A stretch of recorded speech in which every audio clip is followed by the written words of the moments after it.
말씀은 오늘부터 느헤미야 말씀 저희가 보도록 하겠습니다. 느헤미야 말씀 1장입니다.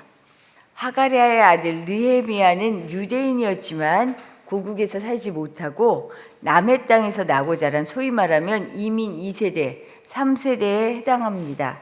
주전 587년에 바벨론에 의해서 유다 왕국이 몰락하면서 당시 바벨론은 유다의 많은 지식인들을 자기 나라 포로로 잡아갔어요. 아마도 느헤미야의 할아버지 때쯤 그 가족들이 바벨론으로 잡혀왔을 것이다 라고 보여져요. 느헤미야는 바벨론에서 아마 그래서 태어나서 자라지 않았을까라고 생각하는 거죠. 그러다가 포로 생활이 거의 50년이 지난 후에 주전 539년에 페르시아라 불리는 바사의 고레스 왕이 바벨론 제국을 무너뜨립니다. 바벨론의 포로였던 유다는 바사가 바벨론을 정복하면서 새로운 정기를 마련하죠. 당시 바사 제국은 자국의 이익 때문이죠. 자기에게 유리한 쪽을 선택하다 보니 포로로 잡혀온 유다 백성들을 차라리 본국으로 보내는 것이 낫겠다라고 결정해요. 그래서 포로로 잡혀왔던 많은 유다인이 고국으로 돌아가는 일이 벌어집니다. 바벨론 포로 50년 지난 쯤부터 일어난 일이에요. 이와 같은 기환은 총 3차례에 걸쳐서 일어나요. 우리가 어제까지 에스라 말씀을 보았는데 에스라는 2차 기환을 지도했던, 이끌었던 인물이에요. 그래서 2차 기환하고 나서 성전을 재건하는 일을 힘썼어요. 그리고 성전이 재건되지요. 그 후에 느헤미야는 마지막 3차 기환을 이끄는 인물입니다. 가서 뭘 하냐면 성벽을 재건해요. 예루살렘 성을 재건합니다. 성전은 재건이 되었는데 성벽은 아직도 무너진 상태. 이것을 보고 그 일을 담당하는 인물이 느헤미야예요. 그렇지만 오늘 본문 1장을 보면 느헤미야가 아직 예루살렘으로 귀환하기 전입니다.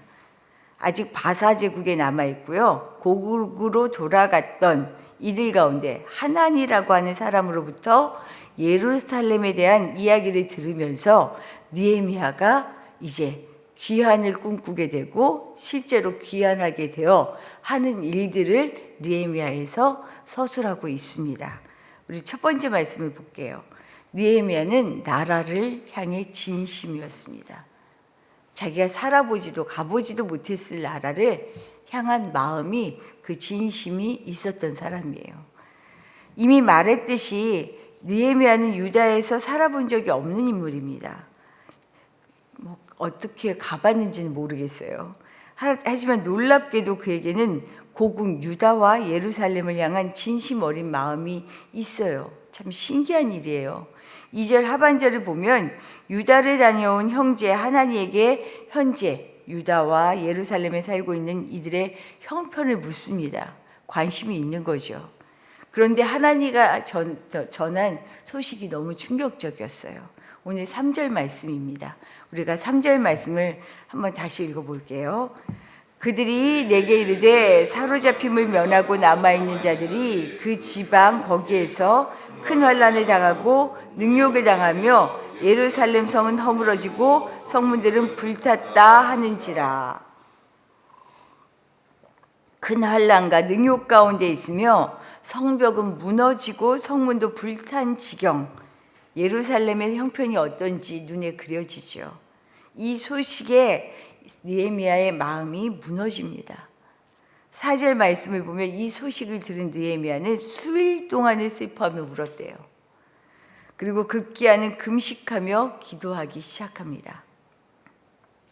사실 내 눈앞에 보이지 않는 고국과 동포의 어려운 상황을 마주했을 때 느헤미야처럼 내 마음, 내 문제로 진심 어리게 아파할 수도 있어요. 하지만 어쩌면 한 번도 가보지 않았던 그리고 보지도 않았던 일들이었기 때문에 그들의 문제지 내 문제일까? 그래 내 나라인데 마음이 그냥 아프지 정도로 끝날 가능성이 많지 않을까요? 어떻게 보면 이게 더 이런 반응이 현실적일 수 있습니다. 더군다나 느헤미야는요 지금 거대한 제국의 궁전에서 권세를 누리며 살아가는 사람이에요. 자기의 삶을 그냥 누리면 되는 사람입니다.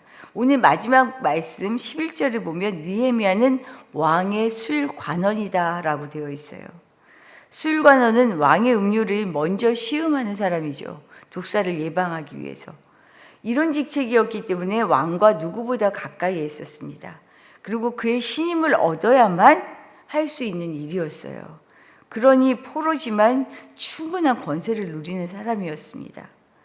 그럼에도 불구하고 느헤미야는 그의 마음에 시선이 저 멀리 떨어진 하나님의 백성을 향해 있었어요. 그래서 그들의 고통에 여러 날을 눈물을 흘리며 곡기를 끊고 하나님을 부르짖는 거죠. 이런 진심이 결국은 예루살렘의 회복에 관심을 갖게 합니다. 우리가 멀리 떨어져 있는 해외에 선교를 하죠. 거기를 향하여 기도하고 헌금도 하고 마음을 쏟죠. 이런 모든 일들은요, 내 마음으로 하는 것이 아니에요. 내 마음으로 해서 되는 일이 아니에요. 하나님의 마음이 있는 곳에, 하나님의 시선이 있는 곳에 내 마음을, 내 시선을, 그리고 내가 할 수 있는 헌신을 내어놓는 거죠. 이것입니다. 그래야 이 관심이 새로운 회복을, 역사를 만들어내거든요. 이처럼 믿음의 시선은 지리적인 거리나 환경의 제약을 뛰어넘는 것입니다. 하나님이 바라보는 것을 볼 수 있는 눈을 가진 사람, 이 사람이 믿음의 사람인 거죠. 그리고 믿음의 사람은 진심을 가지고 있기 때문에 하나님의 일을 해내는 겁니다. 느헤미야를 보면서 다시 한번 생각하게 돼요. 정말 어떤 마음으로 내가 어떻게 살아가고 있는가. 무엇을 하든 거기에 하나님의 시선을 가지고 진심을 담고 있는가. 이것이 우리 삶에 매우 중요한 일이다라는 것을 기억할 수 있길 바랍니다. 두 번째는요, 느헤미야는 마음만 충만한 사람이 아니고요, 하나님의 약속을, 말씀을 기억하고 있는 사람이었어요. 느헤미야는 유다의 소식을 듣고 울며 기도하는 뜨겁고 진실한 마음이 있었죠. 하지만 마음만 뜨거운 것이 아닙니다. 그에게는 누구보다 하나님을 바로 아는 냉철한 이해와 그의 말씀 약속을 붙잡는 끈기가 있었어요. 금식하며 하나님께 간구하는 느헤미야의 기도를 보면 그는 하나님이 누구신지를 너무 잘 알고 있습니다. 뭐라고 고백하냐면, 나와 내 아버지의 집이 범죄한 그 악함 때문에 하나님 우리를 흩으셨죠. 우리가 포로가 된 것이 우리의 죄 때문이죠 라고 고백해요. 더욱이 사실은 자기 세대에 일어난 일이 아니었잖아요, 멸망이라는 것이.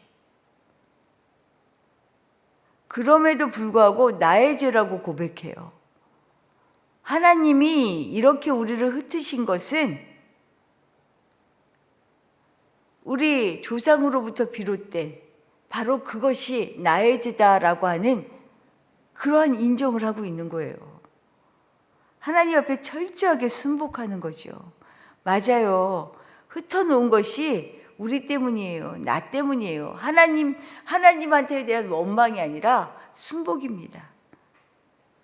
그러나 그의 이런 기도는요, 이런 회개, 순복하는 것을 넘어서 구원까지 나아가요.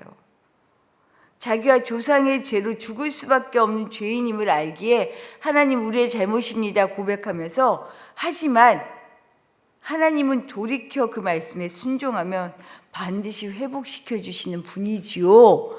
여기까지 알고 있어요. 이것까지 기억하고 있어요.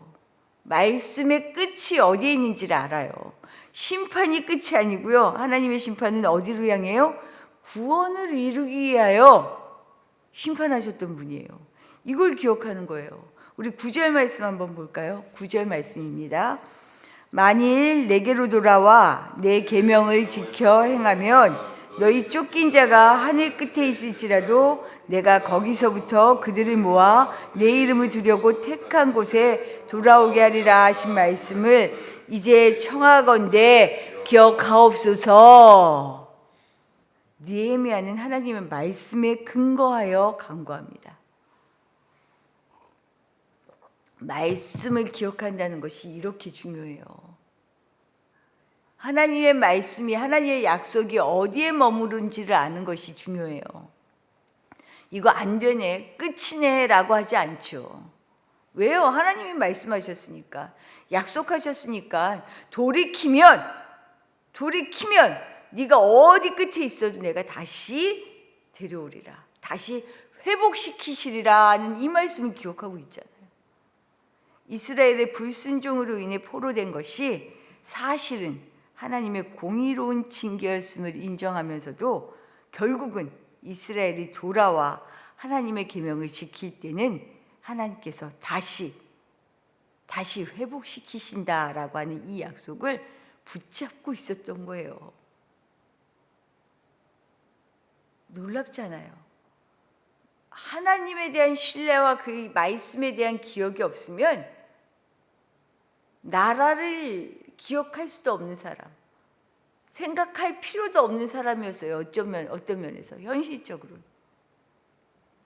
이 약속을 철저하게 믿었기에 그는 나라의 이 위기의 순간을 위해 뭐라고 고백하냐면, 내가 그때의 왕의 술관원이 되었습니다 라고 고백해요. 마지막 11절에서 하나님, 우리를 이렇게 기억하시고 회복시켜 주시옵소서. 그때에 나를 술관원이 되게 하셨습니다. 이 일을 위해 나를 부르신 거죠. 이 일을 위해 나를 세우셨던 거죠. 나의 자리에서 나의 소명을 깨닫게 되는 거예요. 놀라운 사람입니다. 하나님이 지금 왜 나를 여기에 두셨을까? 나를 왜 세우셨을까? 내 삶의 현실 속에서 내가 무엇을 하기 원하시는가라고 지금 동일하게 우리에게 묻고 계신 거죠. 소명을 아는 것은 하나님의 말씀, 뜻을 알고 기억할 때 이 소명을 깨달을 수 있어요. 하나님의 마음이 머무르는 곳에 우리의 시선을 돌리며 그의 말씀을, 약속을 기억하며 살아갈 때, 그래서 소망을 품을 수 있습니다. 절망적인 상황들을 많이 맞이하죠. 이게 내가 지금 뭐 하고 있는 거야 싶은 생각이 들 때가 많지요. 아니에요. 바로 그 자리가 소망의 자리입니다. 이것은 말씀 속에 살아갈 때, 말씀을 기억할 때, 하나님의 마음이 머무는 그 자리에 우리의 시선을 둘 때 우리를 통하여 깨닫게 하시고 기억하게 하시죠. 우리가 오늘도 그런 소망으로 살아갈 수 있기를 축복합니다. 주신 말씀 생각하며 기도하도록 할게요. 느헤미야는 그가 살았던 포로 생활, 한순간순간을 진심으로 살았어요. 하나님의 마음을 기억하면서.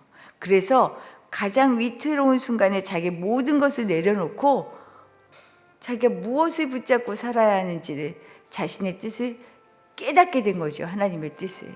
우리가 그렇게 살게 해달라고 기도하시기를 바랍니다. 내가 지금 서 있는 자리가요, 소명의 자리예요. 소망의 자리입니다. 늘 똑같고 아이고 지긋지긋해 하는 그 자리가요, 하나님의 뜻이 이루어지는 자리예요. 이 사실을 믿으시고 정말 하나님 가운데, 하나님의 말씀 가운데 소망으로 살아가게 해주십시오. 기도하시기를 바랍니다. 또한 이제 내일 주일인데요, 우리 교회 예배를 위하여 기도해 주시기 바랍니다. 내일부터 대림절이 시작됩니다. 아기 예수님이 오셔서 우리를 구원하시는 그 능력을 소망하는 시간이죠. 대림절. 하나님, 이 예배가 주님을 기다리는 예배가 되게 해달라고 기도하시고 이 나라를 위해서도 함께 기도하시기 바랍니다. 기도드리겠습니다.